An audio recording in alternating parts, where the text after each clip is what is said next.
Mr. DJ Rose, Verteezy, and C's, welcome you to the No More Black Tears podcast. Black tears that's heaven sent. Barack the first black president. I love my black skin. I love walking in black excellence. Black power, let's represent. All black, that's evident. I'm sure MLK and Malcolm X both didn't die for the hell of it. Strap your seatbelt, go and settle land. What makes you think that we would sell our land? We wouldn't sell our land. What makes you think that we would go ahead and try to sell out then? No more black tears, black on black kids. Love us as is, love with passion. Paying black bills, learning black skills, making black meals. Black is backing. Big shout out to Fred Hampton. I'm black and proud like I'm James Brown, but I ain't doing no acting. My people here from the motherland. This podcast now active.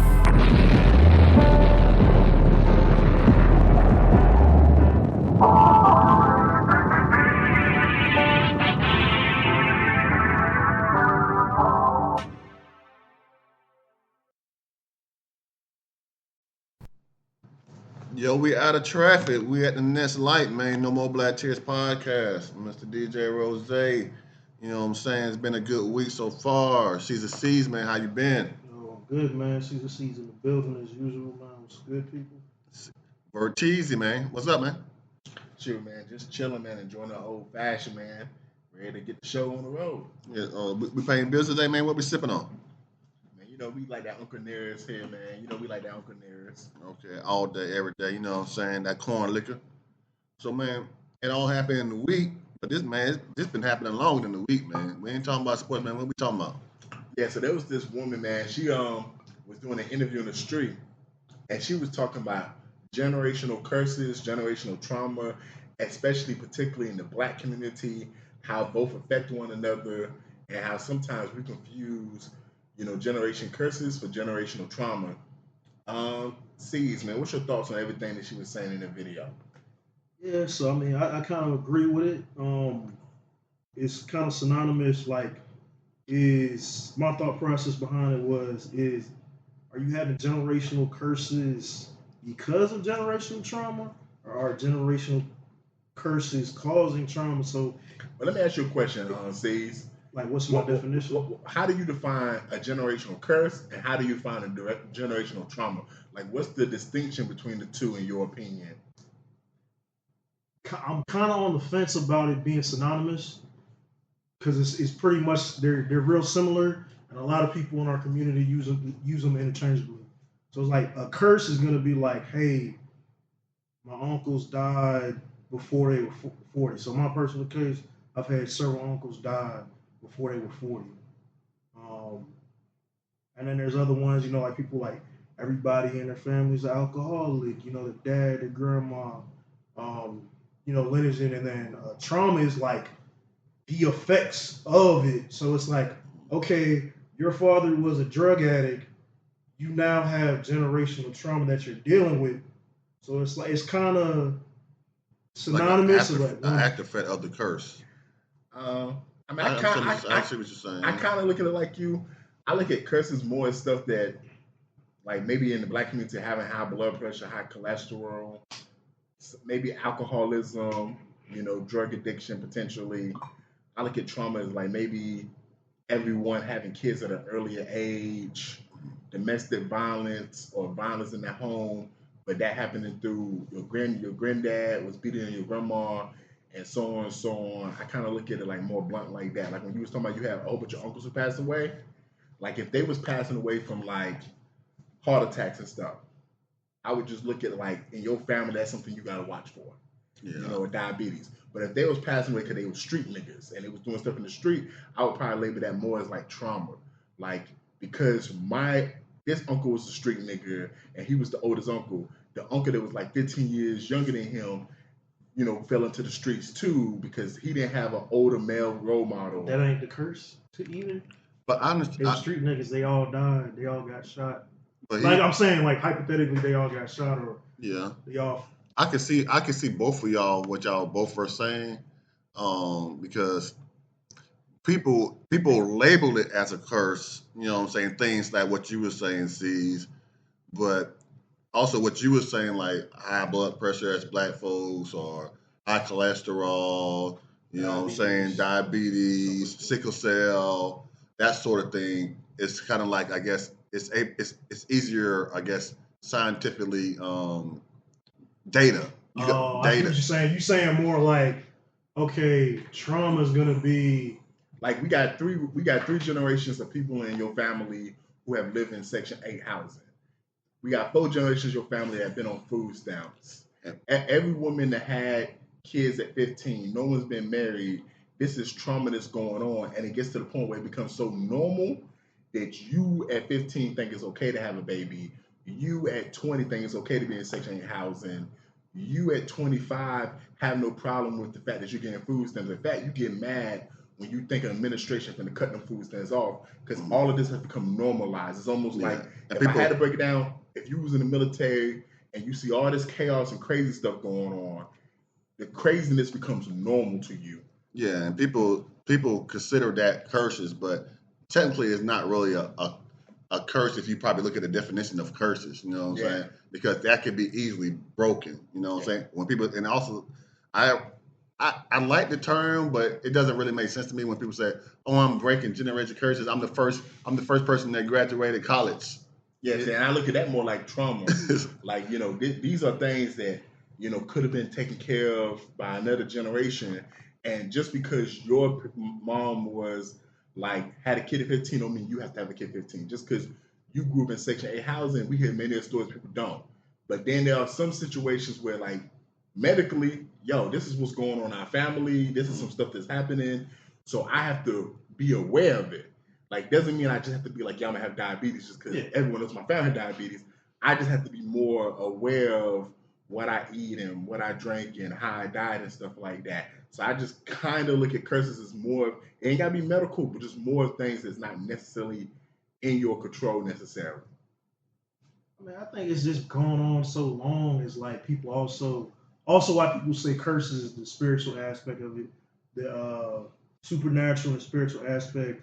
Like Christians will be like, hey, this is a stronghold. This is a generational curse, breaking the chain. So, I mean, it goes hand in hand though, like scientifically, because it's like a change of behavior. Like, hey, I'm tired of everybody in my family being drug addicts or situations like that. It's like I wanted the difference. And then here's another one. Like, hey, my mom had all my aunties or whatever have kids out of wedlock, and like I'm not gonna do that. I want to get married. I want to have a family. I think you was hinting at it earlier when you was talking about how both affect each other, and I think a great example would be alcoholism.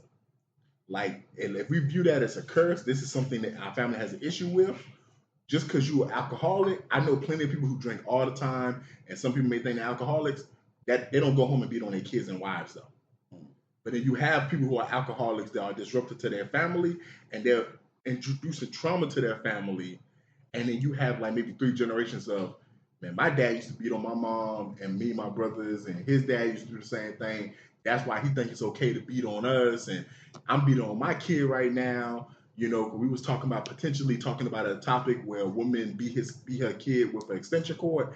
There's a lot of black people in the community that have that trauma of their mom or grandma picking up a clothes hanger, picking up whatever they could and beating them with it.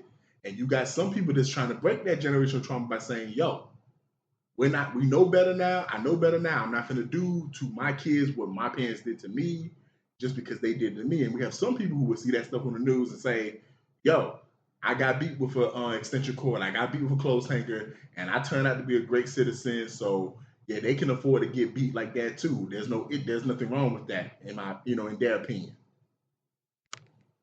Yeah. So y'all both are making great points, and I feel it. Like the trauma is never going to stop. The trauma is never going to stop, and the word curses that goes deep with me because in my brain I don't even curse words, so I consider saying curse words cursing yourself and people around you, but you can't control that. But also I just like that's a deeper conversation that I'll probably talk about another time. But curses, you know what I'm saying? That word, this curses is like that's a deep word, you know what I'm saying?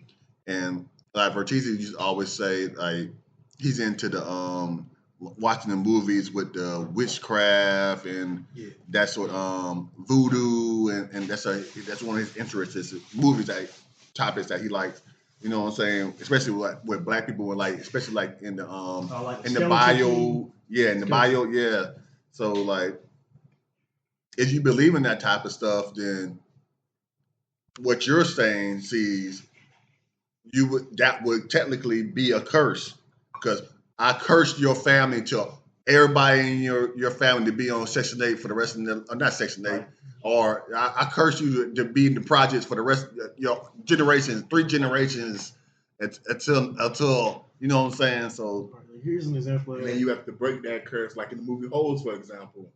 We saw Stanley yelling at his family had generational curses because of what his great grandpa did, and then we saw in the movie, I'll say near the end of Holes, where he did something for the boy Zero, and that broke a curse in his family. So like an example of that, there's this movie, I can't find it. I want to say Nicole sent me this movie like back in high school. Basically, the woman wanted a baby. It'll remind you of Eve's Bayou. And what's that movie with Oprah? She did Beloved. It's similar eerie shit like that. Basically, the woman prayed for her husband. She went to the witch doctor, the witch lady. Lady gave her husband. She was in a voodoo work. Gave her a husband.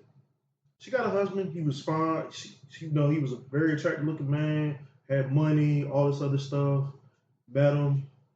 He turned out to be the devil. Not the devil, but like paraphrasing, but he was beating on evil her. person. Cheating on her. He was mean and all this other stuff. And then she said, "Hey, you got to get rid of him. Like, I need you to get rid of him." So she was like, "Yeah, do this, bury this in your yard." So he ended up dying, but she was pregnant. So that was kind of where it left off. It was like, well, damn, you got rid of him, but your curse was, hey. Yeah, you got to deal with this. And then other examples is like, I hear stories like people back in the day, like, oh, somebody would say, you're not going to be able to have kids and you're the rest of your family. Like, you hear those stories where like back in the day, people were like, certain things happening. So I mean, it goes both ways. But I mean, whether you call it generational curses or trauma, at the end of the day, the stopping point is really the change in behavior. I think it can be looked at as the same thing, just different aspects. So I mean, however you want to define it, and I'm still on the stance of the trauma might be because of the curse and vice versa. It's like they might be the same thing. It just depends on how you define it. So let's dive deeper into that, man. So we kind of already talked about like what are some curses, what are some traumas, but C's and Rose, how do we, especially in the Black community with a lot of these situations that we touched on, how do we get to the point where we actually break them? Because it's not as easy as just saying, like you just hinted at, just don't do it no more. Like it is that easy. Like how do you go through the steps? It is that easy. I mean, like if you have addiction, like we know that withdrawal is a real thing. Like that's a real thing. I mean, so there's a process to that. Even if you fall off the wagon, or if nobody in your family has graduated high school, there's and you try and get your GED, there's a process to that. So how do you first decide, hey, I realize I'm in this generational curse of trauma, and then go from I'm trying to get out of it? That's what I'm saying. Like when I'm not saying, oh, it's as easy as saying, oh, I'm gonna go get my GED. It's like, nah, you're literally sitting there like working a job or somehow you're just like, yo, I want to graduate high school. I want to go to college. I want to get my master's degree. Or, hey, I've seen how my family was growing up without my dad. I want to be there for my kid. Or, hey, all my family, the women in my family don't have husbands. None of them are married. You literally make a conscious choice and an effort. So, I mean, that's the key thing is the effort and the want to change. Because even if you're a drug addict, you're like, yo, I don't want to be on, I don't want, like, let's say you fell into it. You're like, yo, I'm trying to break the chains of this. One, for Christians, is going to be prayer, of course. Number one is going to be prayer. Two, and then the flip side, if you're not, it's just going to be you having the will and the desire to get out of that. How do you get the will? Because if you fell into it, your will is probably already not that strong. How do you get that will? You have to accept the fact that acknowledge it. You have to acknowledge, like, hey, I'm in this situation.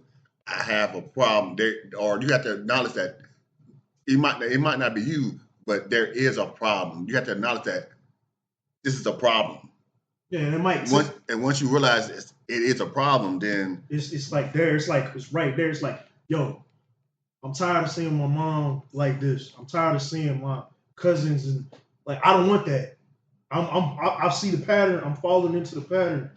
My next relationship, I can't do that. I want to be better. I want to simply. It starts with your. It's a cliche as shit, but it starts with your mind. Yes, it's really where it's part of the 12-step program. And I think one of the first steps is acknowledgement. I have issue, or this is an issue, or this is a problem. This is not something that's how it's supposed to be. And I think that's the first step. And that might be the first step in the 12-step program too, but I'm not sure. I think it is. Sure. And you kind of basically said it, Rose, which I was trying to see if C's was going to kind of mention it. Like in our community, we don't really take mental health very serious. We don't take counseling very serious. So like for people in those situations, you were talking about the 12-step program. Like I look at counseling and talking to people and getting guidance as a way to get through some of this trauma or these curses that you're dealing with, because you definitely do need to actually have people to be like, yo, why did you fall into drugs? Why did you just think it's okay to have 3 kids before the age of 19? You know, what happened to you when you was younger? What was the environment? You're 32 years old and you're filling out another Section 8 transfer request to go to another Section 8 housing instead of trying to close in on a house or close in on an apartment. Here you are just trying to relocate your Section 8, voucher to a different location of the city. Like instead of saying, yo, I should want more and I should be more. And I think, like I hinted at earlier, when you come from an environment where this becomes normal, where everyone in your family, and not just in your family, everyone around you. So you're saying it's going to take everyone to go through the process to get that? I'm saying, this is what I'm saying. This is why I say I'm still on my stance. I don't think everybody needs that. Not every person is going to have to go through talking and the steps to be like aha moment where it's like, yo, this is not normal. I want to change. I think some people is just instantly like, yo. I mean, eventually you have to get fed up and tired of it, man. Yeah, it's just, that's what I'm saying. Like, but you also do have to you might need to get pushed or you might need help to get resources. But before we move on, I did want to hint at with some of these situations we're talking about with curses and traumas, I would be remiss if I didn't acknowledge, especially in the Black community, we had a system in place to put Black people in these situations. So when I hinted at earlier about you live in Section A, your whole family have lived in Section A for 3-4 generations, you don't have no one to look up to. We also have to remember when we had the ghettos and the hoods and the projects, Black people just lived as a whole. There was no distinction between the businessman, the doctor, the lawyer, whoever had an actual profession, a teacher or whatever. There wasn't a distinction. They all just lived in the same neighborhood. And it wasn't until they decided to take the most prominent versions of ourselves and allow them to live in communities with not the most prominent white people, but a tier of white people that they thought was acceptable. Then we got to the point where we had generations growing up in a community where if you grew up in a community of poverty, you did not have those positive role models in your neighborhood like you did way, way back in the day. Yeah, because most projects, there's not a father there. And the guys that you see are people that don't live in there. Because technically to be in the projects, lots of time, the dad couldn't be there. Very true. And so even though lots of time the dad would still be there, but they used to they still do it. And that's a systematic tool right there. That what you're saying is a systematic tool. That's not something that was per chance. That was something that was intentional. So Yeah. before we move on, real quick, 2 points. One is another example of community, Native Americans living on a reservation. If you look at most reservations, they're poor. Some of them are worse than the worst hoods. Like they're dirt poor. Talking about like trailer park trash. A big thing with the Native Americans is high blood pressure, diabetes, alcoholism. Some people might say that's a generational curse. So if we're talking about tools, like this is literally tools that give them, hey, abortions. They were literally sterilizing Native American women when they got abortions. They didn't tell them that. They were like, oh, she's a teenager. She got pregnant at 15 years old. She wants an abortion. We're going to sterilize these monkeys. Then the second point was there was a talk. It's a podcast called I No More Never Black Knew. Tears. No More Black Tears. Hey, shout out to y'all, but Hey, shameless plug. shout out to y'all, I never knew. But basically, long story short, when children are in the womb, they're dealing with everything the mother deals with. And then they basically said, imagine that on a multi-generational level. So if black people have been oppressed for the last 4 going on 500 years, just compound all that shit into generation after generation and generation. Yeah, now it's going to create, like, one of the first statements you made earlier in this topic was generational curses and traumas creating one another. And if we create a situation like the ghetto, like the projects, generational trauma, that's going to lead to high blood pressure, diabetes. Because why do a lot of poor people eat McDonald's? Why do a lot of poor people eat them gallon soda, drink them gallon sodas, and eat a lot of food that's bad for them? Because they can't afford to eat. It's readily available. Yeah, it's close in their neighborhoods and it's cheaper most of the time. Mm-hmm. And also it's not.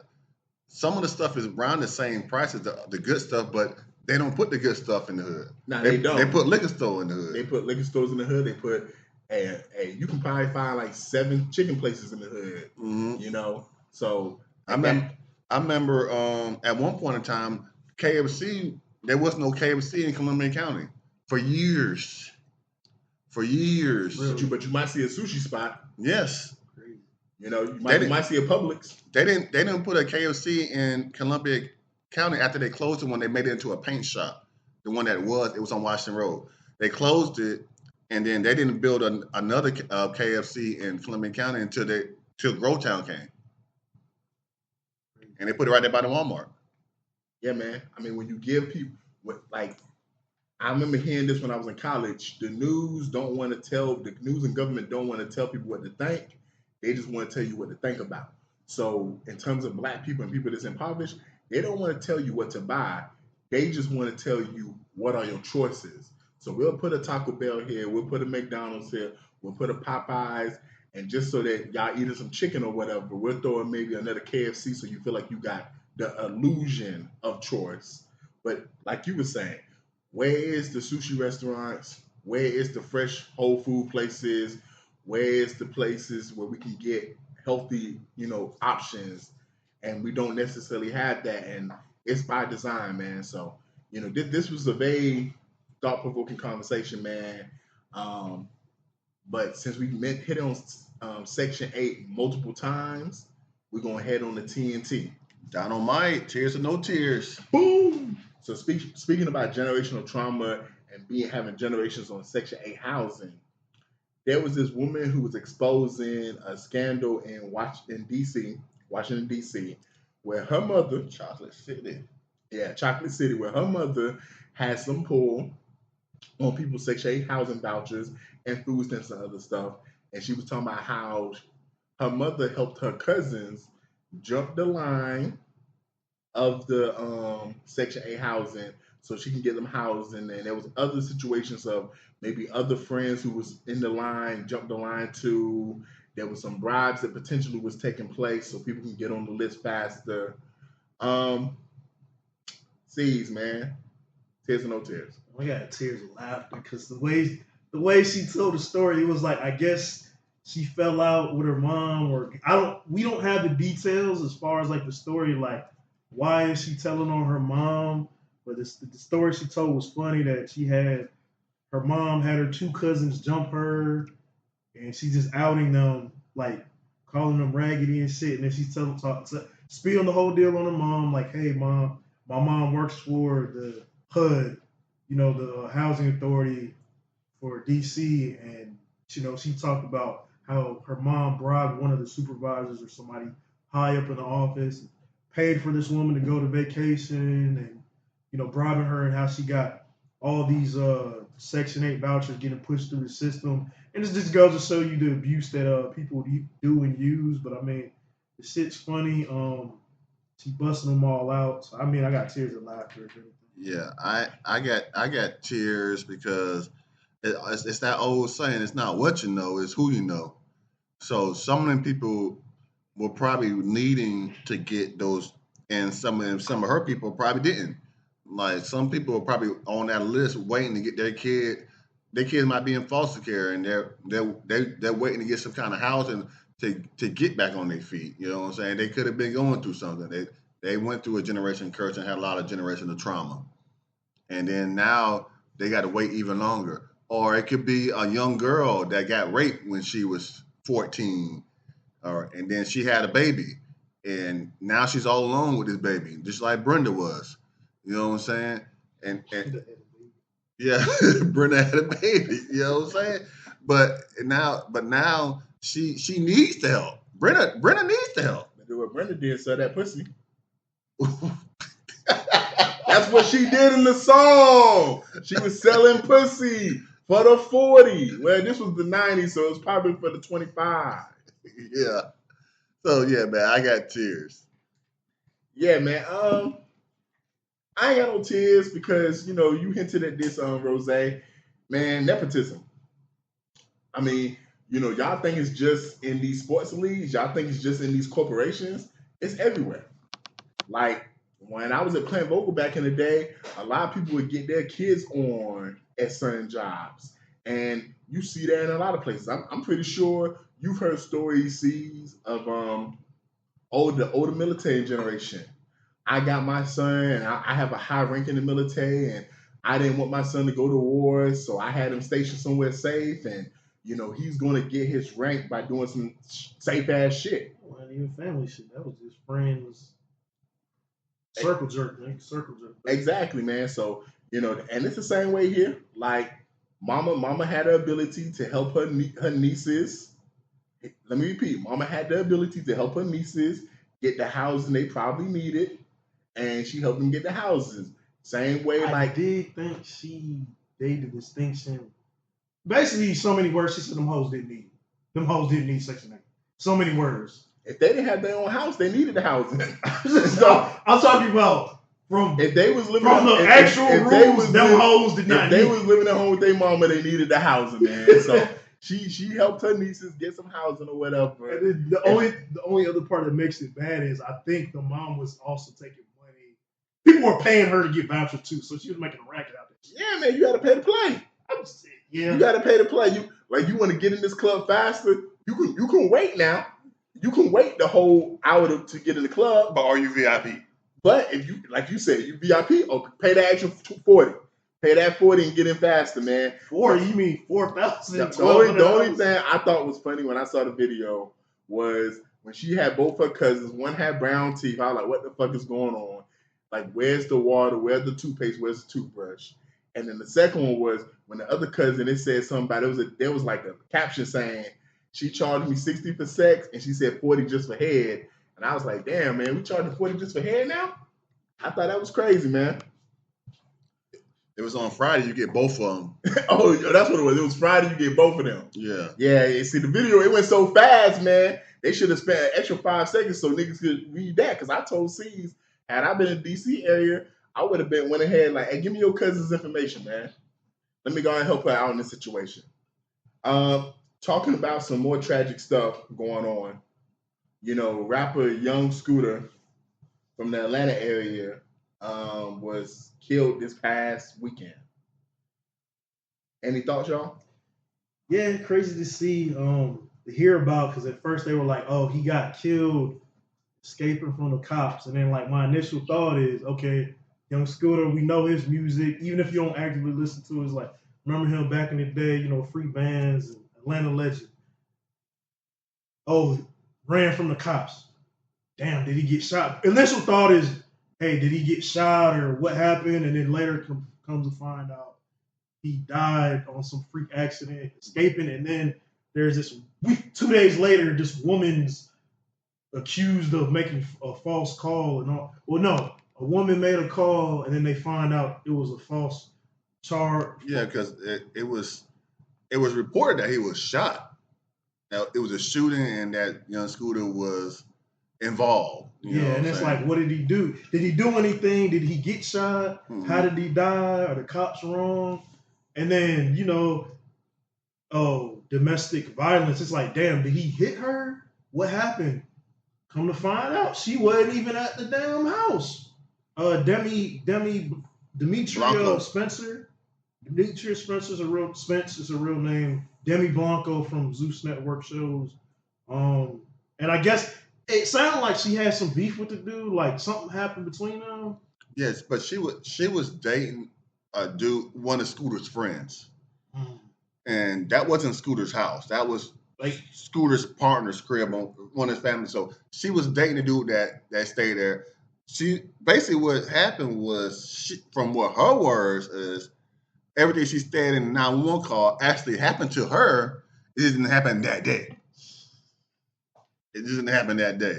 Man, count up. Man, I got tears, man. We go count up all these tears, man. Count up.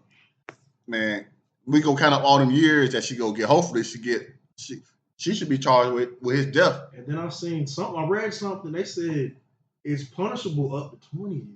She should get 20. It's punishable. Count up the years. Count up. Crazy. Man. She should get 20. I got tears, man. Yeah, man. I didn't know too much about young Scooter, man. I know me and Rose was chilling. Was it Friday, Saturday? It was Friday. We was watching the Elite 8. Yeah, it was Friday. We was watching the Elite 8. And then he got the news. He started playing some of the young Scooter music. And it just reminded me about the Young Dolph situation in the sense of, we was in Miami, he played him Young Dolph, and I was like, oh, this who this nigga is. I heard like the first 2 Young Scooter songs, I was like, yeah, man, these songs was very popular in the club, man. So, yeah, tears, man, very sad situation, man, R.I.P., man. Man, talking about people passing away. So this man got online, and basically his baby mama got a boyfriend and would not get his son some shoes.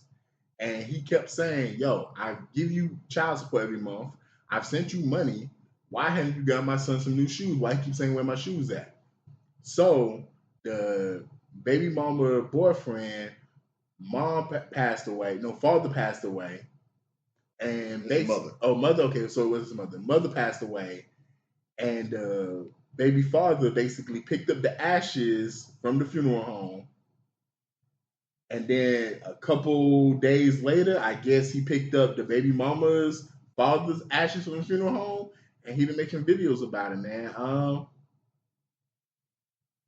Tears, because, yo, bruh, shit not sacred no more, and I'm going to talk about this shit as if it's all real. I'm not going to talk about this shit and preface by, I know it's a skit and all that stuff. I'm going to talk about it as if it's real. Man, nigga, if this shit is real, it's shit not sacred no more, man. That's just crazy, bro. Like, are we just not going to just respect the dead and people's relatives and stuff like that? And it's crazy because he looks like a young nigga. But by that, I just mean he look like he's in his 20s. We talking about young Scooter, and we've talked about young niggas on the pod before, and we've talked about drill music. This is the stuff they do in drill music. Like, what he is talking about is the stuff that you hear in drill rap songs. And then y'all be surprised when your favorite drill rapper gets killed 2 weeks later. You can't do shit like this. You can't say, I'm smoking on your dead pops. You know, you can't say, I'm going to get the ashes of your mom and the ashes of your father, and I'm going to throw them in the air like I'm doing LeBron. You can't do that shit and think everyone's going to be rational and calm. Some people is going to be like, you know what, bro? If you doing that, you don't value your life. So, yeah, man, tears. Yeah, I got tears too, because when y'all sent me that video, I was like, what in the world is going on? This is sick. Like, I'm going to look at it the same way you looking at it, Vertiz, because that's when I first looked at it. When you sent it to me, what I said to you, I said, well, what's wrong with him? Like, This is sick. This is sick. This is sick. Like, what are you doing? Like, now, if this was real, if he died tomorrow, I would have no tears, and that's all I gotta say. I mean, it's literally like I got tears for the families, but I mean, it's kind of laughter too on the same token because it's like, how can you be so petty? It's like you hate both of them that much, or you got beef with them that much that shit's so damn petty. Like, come on, bro. It was a time when dead people and children you didn't mess with. It was just literally like, yo, certain things you just didn't do. But I mean, obviously, people had did shit back in the day too. Let's not act like this is some new shit. It's just It you know, is new because they ain't recording and putting it online. I mean, that's the only difference. No. That's a big difference, bro. I love the fact that you said it, Rose, because it's one thing if I would have knocked your ass out and we just in a private our home. Yeah, but when you record it and post it for millions of people to see, now you got to do something, bro. I mean, it's also leave yourself open for retaliation. It's like, oh, such and such got smoked or beat down because he posted that stupid ass video. So I mean, it's all obviously going to be a chain reaction and get back. But I mean, you can't go around talking about, yeah, I'm smoking on my ops, whatever. So I mean, yeah, it's tears, man.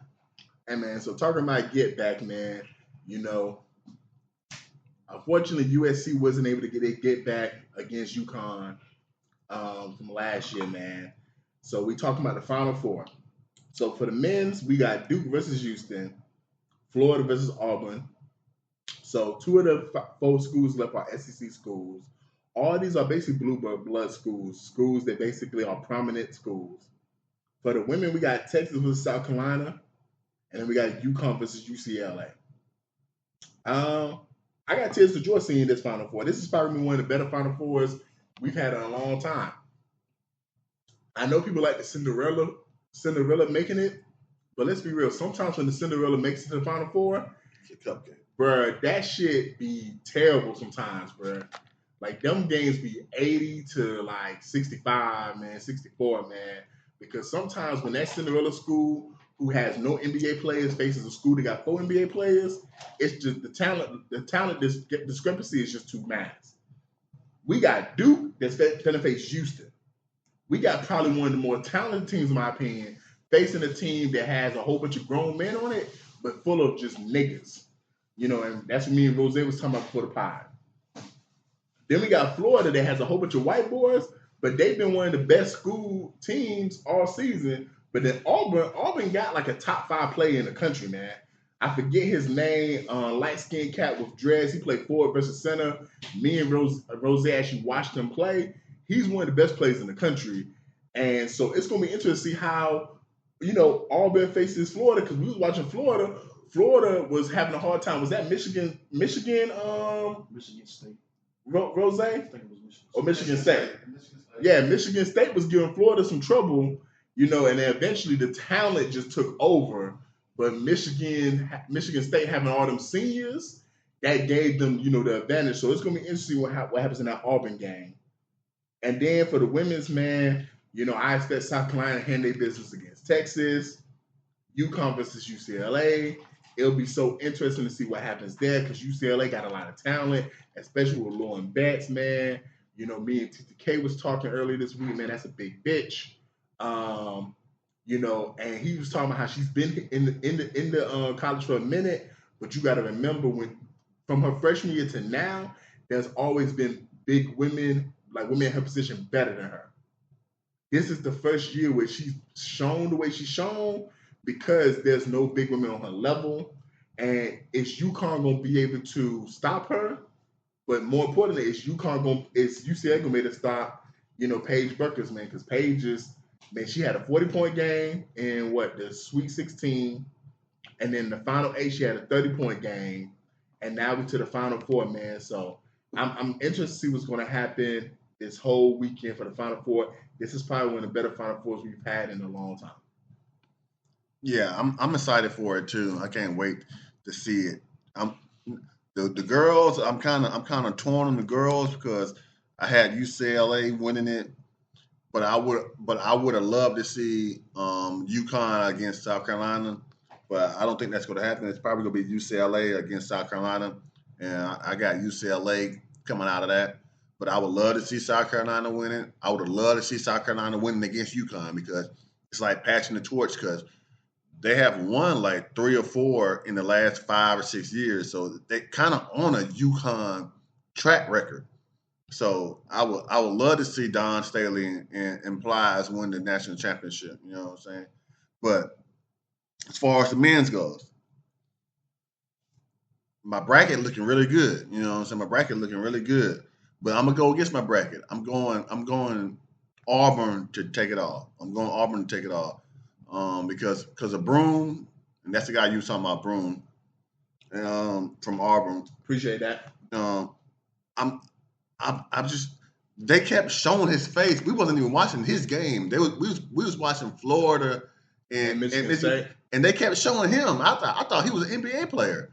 And I was like, who was that guy right there? Like, and Vertiz was like, shoot, I don't know. He's big. And then the next thing you know, oh, he plays for Auburn. And the next game that came on, like, oh, how much you think Chuck paid him to go there?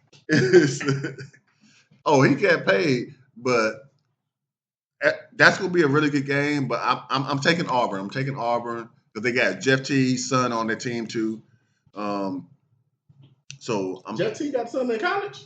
No, he looked like Jeff T. Oh yeah, you said look like Jeff T. Yeah, my bad.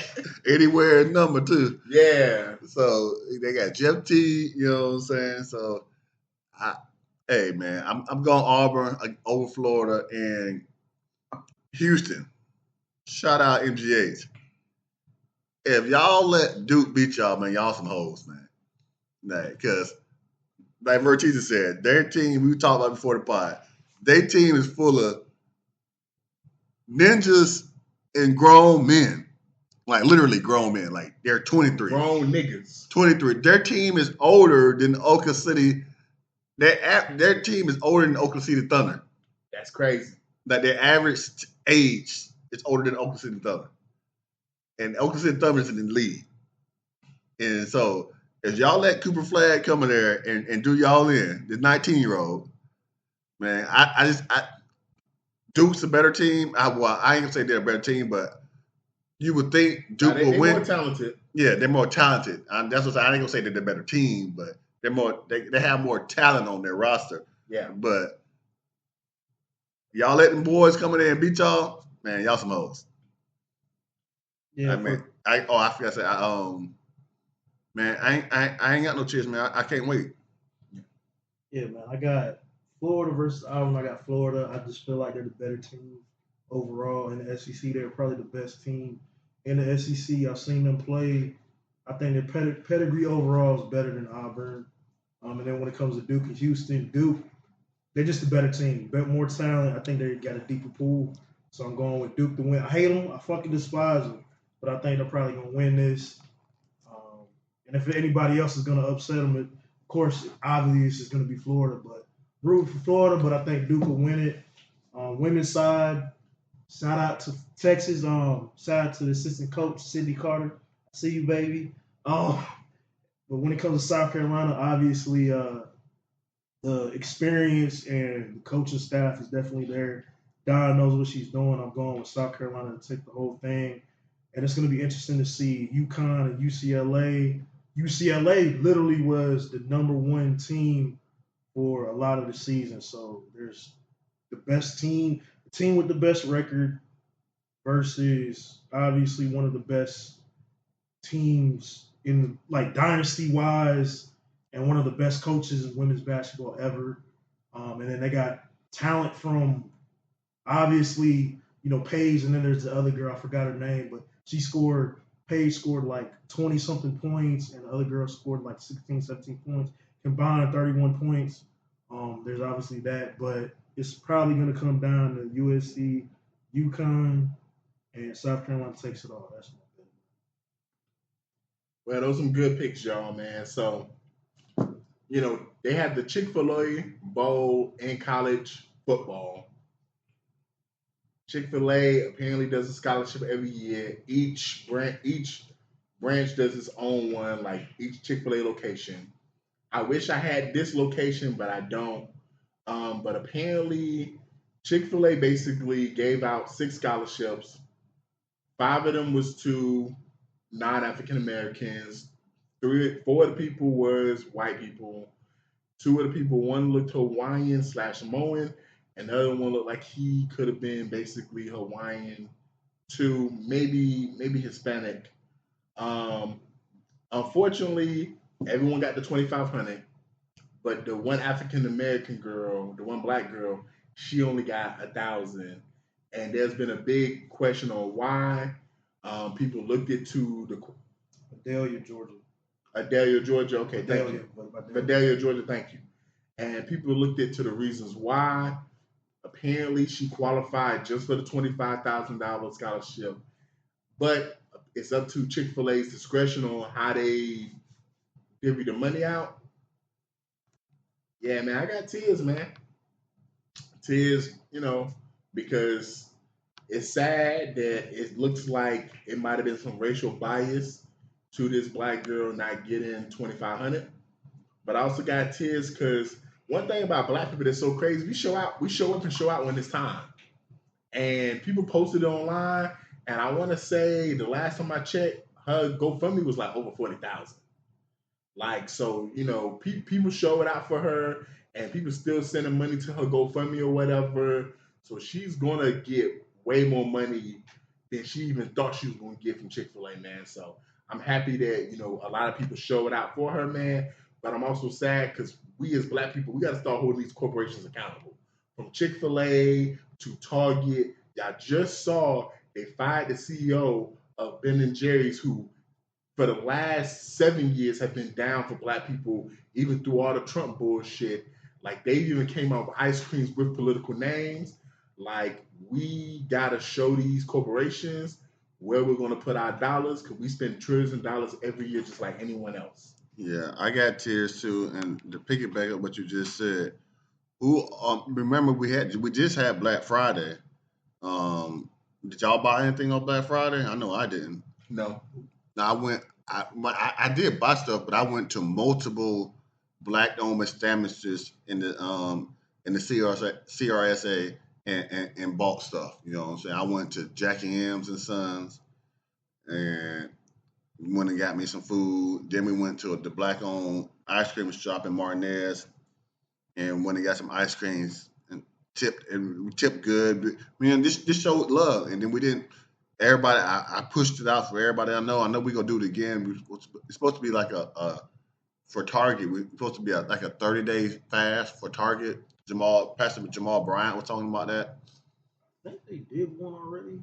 I know they're supposed to be doing another one, but like you said, Vertiz, like we gotta start doing better, like, man. But I appreciate Chick-fil-A doing what they do, is giving out scholarships like that. But if it's going to be like that, just stick to one number. Cause I know McDonald's does scholarships too. Cause my son got when he was in high school, he worked at McDonald's. He got a scholarship from McDonald's. I think it was like $1,500, and he can use it at tech school or a university or whatnot. But just keep it at one number, and then you won't have these things. But Chick-fil-A, man, or at least for all the different numbers, have a criteria. Have a different criteria. Yeah, but when it's just like when you just leave it broad, like, oh, we see you. Yeah, we see you. Hey, by the way, her name was Jada Bacon. If y'all want to go donate to her GoFundMe, y'all can do that. Yeah, it's unfortunate to see, man. Something like that, even if it's at the surface level, like, let's just say they come to find out that there were other kids that only received $1,000. Blessing in disguise was this went viral. She ended up making 3 times what they gave her. So, I mean, tears of when a situation like this happens. We hate to see anybody black get discriminated against, and this whole BS with the whole DEI and all this other. They're trying to take away stuff and say stuff is based off of merit and all this other criteria. But, I mean, hey, this is literally a blessing for her, man. So I got tears of joy for the outcome of this situation. Make America great again. Yeah, I don't know what's wrong with Chick-fil-A, man. I don't know what's wrong with these hoes, y'all. What's wrong with Houston, if y'all win, y'all gonna be hoes. So there was this woman who stabbed her boyfriend in the neck. She was locked up on attempted murder charges.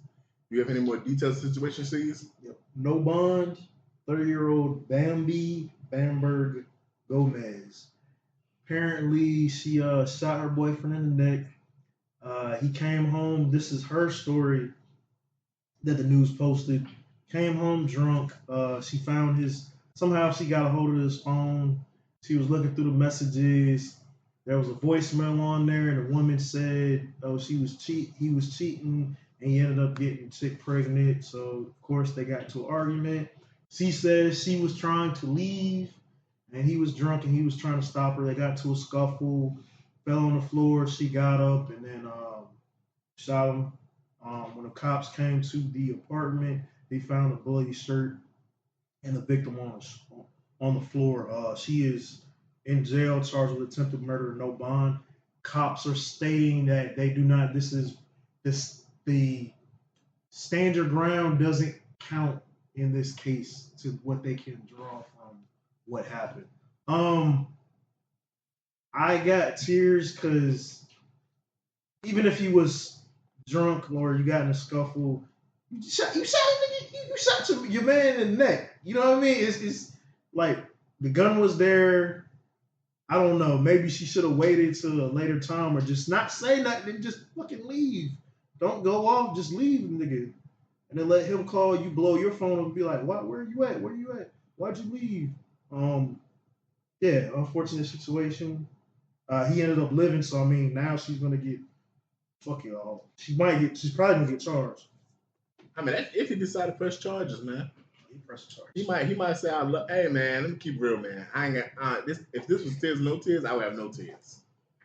But I don't know what's wrong with these hoes. I don't know what's wrong with these niggas. Like, there's plenty of situations where these niggas, they like that toxic pussy. They like fucking with these hoes. They like to put their hands on them. That's past. They like fucking, but they like fucking with hoes that do shit like that, man. This ain't no new shit. This some regular shit. You shot me in the leg. You shot me in the foot. You shot me in the neck. That bitch, you were trying to kill me. Man, see, man, we done covered at least 5-6 stories where the bitch did some shit. What was that one story with the Hispanic bitch where she tried to kill that nigga in the woods? She lured that nigga in the woods, her trail, and she tried to kill that nigga. That nigga, well, he probably didn't go back to her because that nigga was really trying to run from her. He was trying to get away from her. Yeah, that nigga said he feared for his child safety and his family safety. I fear for my life. Yeah, but I'm just saying, man, this is some shit that happens, man. Especially when we go into the black community and we go into like maybe the Hispanic community. I don't want to call you Hispanic people out. I'm just saying, y'all Hispanic women, y'all wild too. Trailer trash. You know? That's a different story. Yeah, but the trailer trash, they be on that shit too. The trailer trash, they be wild too. But I'm just talking about for our people, man. Like, yeah, man, that toxic black pussy, man. And there's a lot of black hoes who will post online, "I'm crazy. I'll cut a nigga dick off. I'm crazy. I'll do this." Like, yo, you most of the time as a man, you know if you fucking with the type of woman that would do some crazy ass shit. Like some niggas, when some niggas tell you, "Yeah, I can't do that, man. My bitch will kill me." Like they not saying that shit to be funny. They saying that because they know they bitches on some other type timing, bruh. Like nigga, I done seen bitches who snapped on they man's homies in front of them and would check them niggas, man. So yeah, man, this situation is crazy, man. But I doubt that he did not know he was fucking with that type of bitch that was on that type of timing. And if you fucking with a bitch like that, then you gotta be careful. Then you can't be out here thinking you gonna stick your dick anywhere and then just get a whole bitch pregnant. Now if you fucking with a weak ass bitch or just a regular normal bitch, then yeah, you can probably get her pregnant and one or two things can happen. She's gonna leave, or she's gonna cry, but then she's gonna take you back. But when you fucking with one of these bitches right here, a LaWanda, a LaQuasha, hey, that bitch might say everything cool and wait till you sleep. And while you sleeping, that bitch might pour some grits on your ass, nigga. And then the next day when she's in jail locked up, she might tell you on the phone, "Yeah, I still love you though, but you shouldn't have been fucking around with me like that." Yeah, man. I don't know what's wrong with these hoes. And in this situation, the dude is the hoe. Like, you know what you was doing, and then you came home with that bull crap.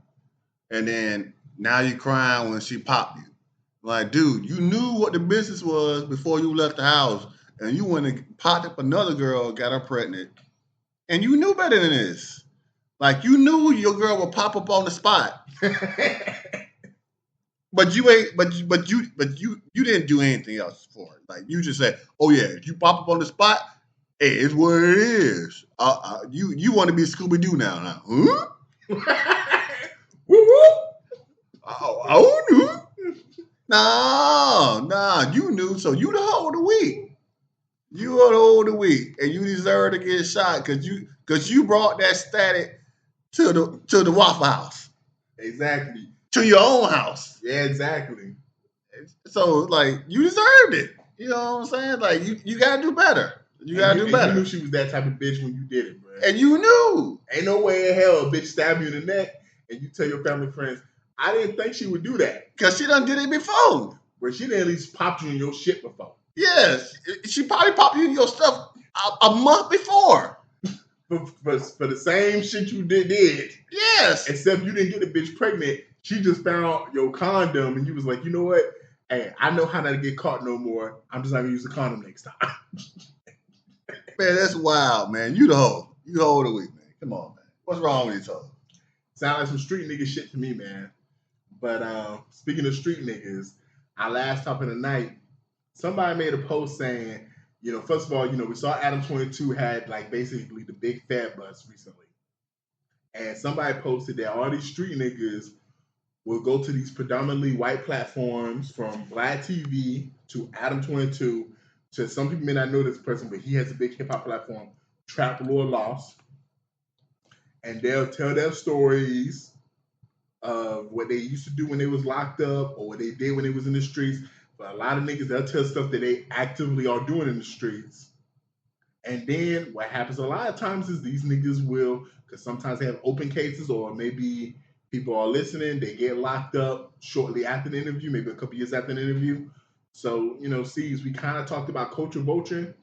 I think this is deeper than that. But what's your thoughts on a lot of these street niggas going to these predominantly white platforms to tell their stories instead of going to black platforms and telling their stories? I mean, it's toxic either way. It's literally street shit being glorified. I mean, I know it happened. Everybody, every culture and every society, every country does it. They glorify the street shit and the street life. It's just unfortunate that you have people outside. Let's just keep it to hip hop and rap music.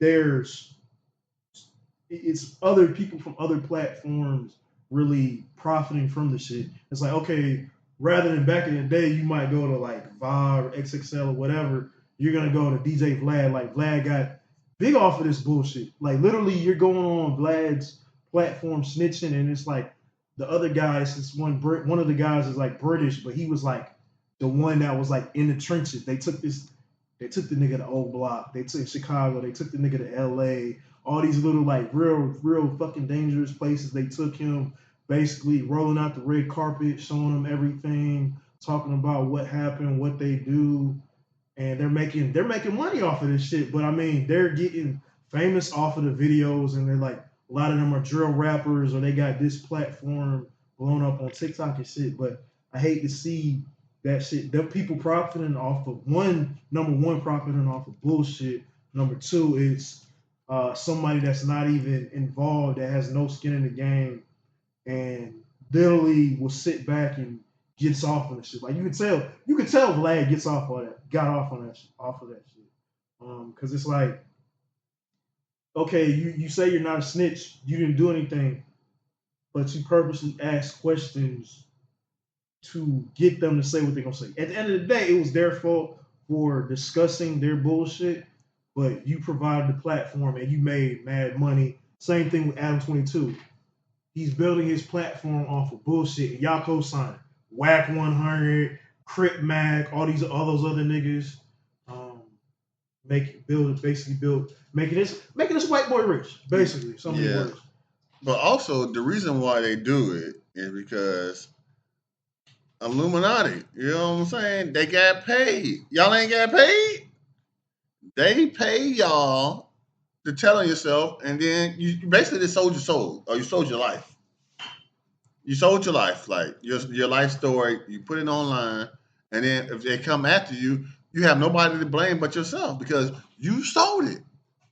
You sold your soul to Vlad for $25,000 or whatever he paid you. Like, cause Vlad, he says, I pay my people to come on the interview. So he paid you to come on there, and hey, you did what you're supposed to do. So Adam 22, I don't know why people go on his show. Like he on his TV show, not the TV show, but on the podcast, on film, said that Sydney Starr, after the show, hey, can we go in the back so I can hit it? Now he said this. He's like, she said, so y'all willingly go on his show, and then his wife is a porn star. Like, the only way I would go on his show is if he paid me to sleep with his wife. And it's like, why would I do that? Because that's just crazy, man. But Charleston White, man, shout out to Charleston White, man. Charleston White said anybody go on Adam 22 podcast is a closet demon. They like to get it in the booty hole or like to put it in people's booty hole. Because when you go on there, you're getting effed. And that's what happened to a lot of people that went on there. Yeah, man. It's disheartening for me, man, because I ain't gonna lie. I remember watching VladTV back 2015, 2016. Me and MJH both were watching it heavily. And I remember when black people kind of were supposed to stop watching it because Vlad said something about Minister Farrakhan and Lord Jamar and Godfrey basically stopped doing interviews on it, and they haven't been back since. And that shit lasted, maybe like a year? And niggas started going back and doing interviews there. I just think it's kind of crazy that black people will lend their voices to these white people, but then don't want to go on some of these black platforms like Drink Champs, like All the Smoke with Steven Jackson and Matt Barnes, the Pivot Podcast, the Shay Shay Club, the Joe Budden Podcast. Like, you don't see them go on these platforms. The Breakfast Club. Now, granted, let me keep it real. I think some of these podcasts and some of these platforms I name, I'm not going to say which ones because I don't want to, infuriate you if you're a fan of certain ones. I think some of those niggas I name are coons. But some of them niggas I name are some stand-up niggas, at least from what I've seen online. They some stand-up niggas. And I'm just really stunned that All the Smoke, more of these street niggas don't go there. Like, I'm stunned that more of these street niggas don't even hit up Steven Jackson and Matt Barnes. You know why? Why? Because they're not paying them. Fair enough. Because you did say earlier, Vlad pay these niggas, Adam 22 probably pay these niggas. Even if you don't pay them with money, people forget Adam 22 was in the porn industry. He probably paid them with pussy. I'm saying, he probably paid these niggas with pussy. Nah, he got access to white bitches. And the first white bitch probably be his wife, like, hey, honey, suck this nigga dick before we start the podcast. It's not just white bitches. There's a couple Asian hoes that was on there too. Yeah, he got Asian bitches too, man. So, yeah, man. But I feel like if you go on those platforms and you get caught up in some shit, that's on you. Because I've seen a couple episodes of Adam 22. I haven't seen much of Trap, Lord Lost. But I've seen a lot of VladTV. And them niggas don't ask no incriminating questions. They just ask you a straight up question. And you answer that shit how you answer it. And it just really just shows the stupidity of some of these niggas. Shout out to Pee-wee Longway. Because he said, I'm a rapper. Yeah.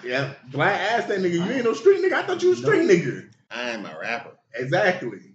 But some of these niggas, when Vlad would say, I thought you was a street nigga. Man, I done did more shit than being a single, bruh. I can tell you stories that will be your nightmares. And Vlad would be like, let me hear some of them then. Let me say, where you want me to start at? Who you sold your first ounce to? And next thing you know, boom. 2 hours later, you done talked about how you done killed 5 niggas and the cops ain't never even investigated them. And you done told Vlad where at least 2 of the niggas' bodies is at.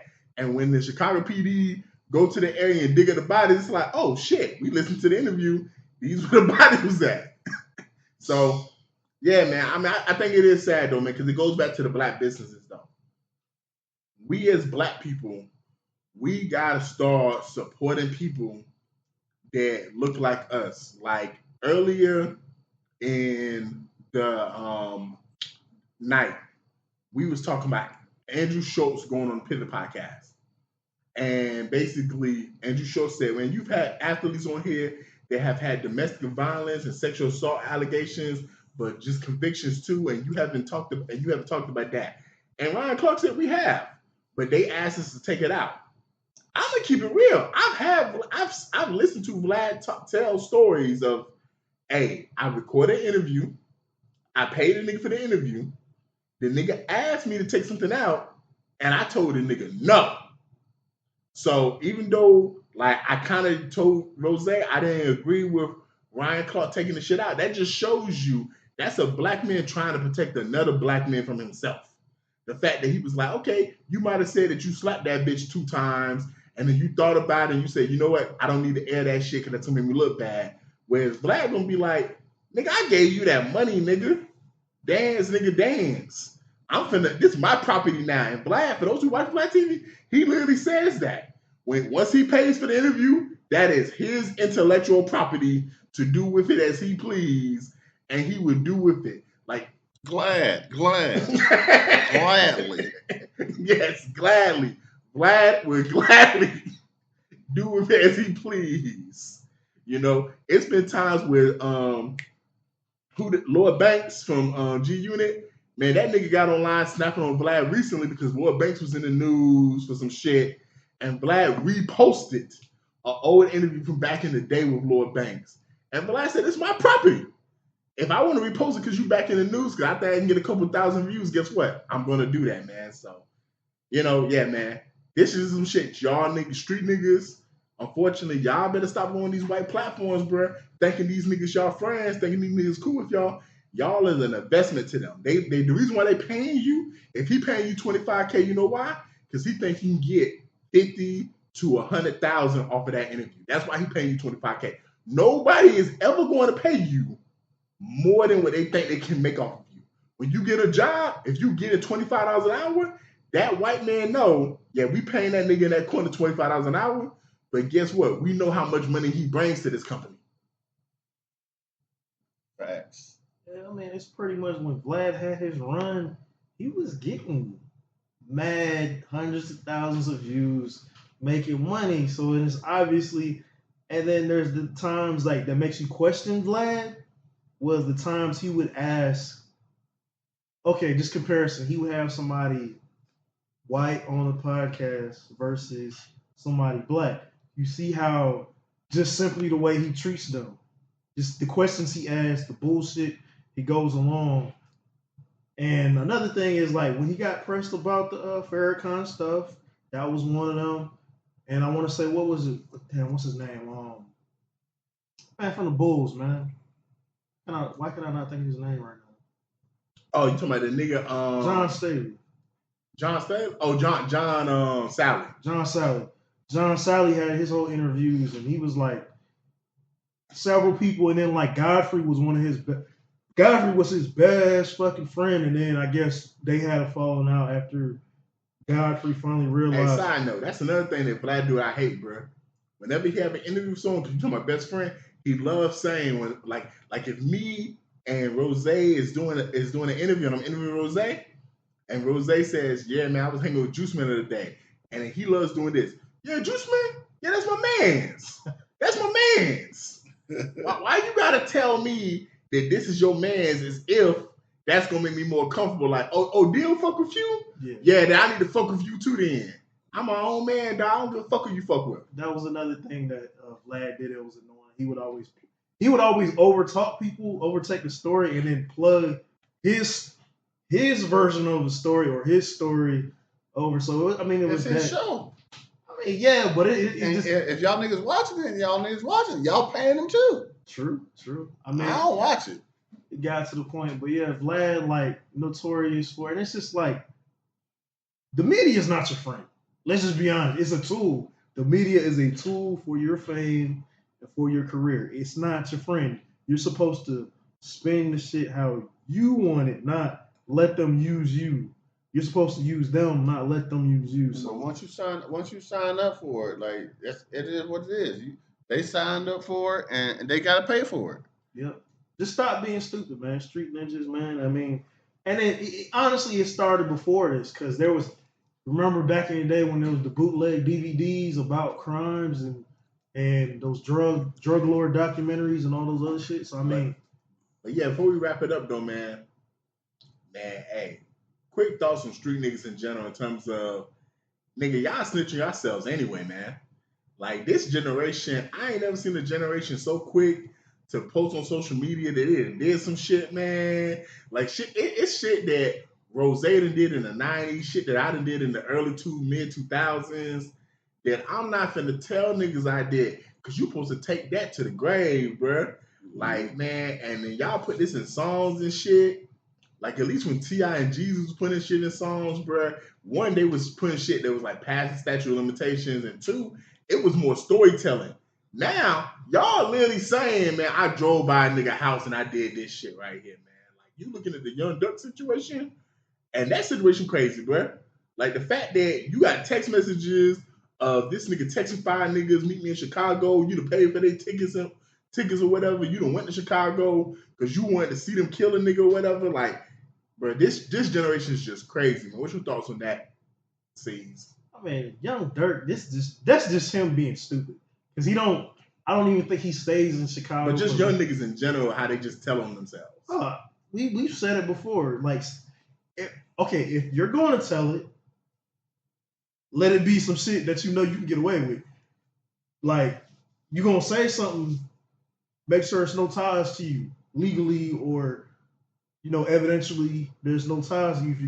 If you're gonna do some stupid shit like that and say, yeah, I mean, a lot of y'all telling on yourselves, man.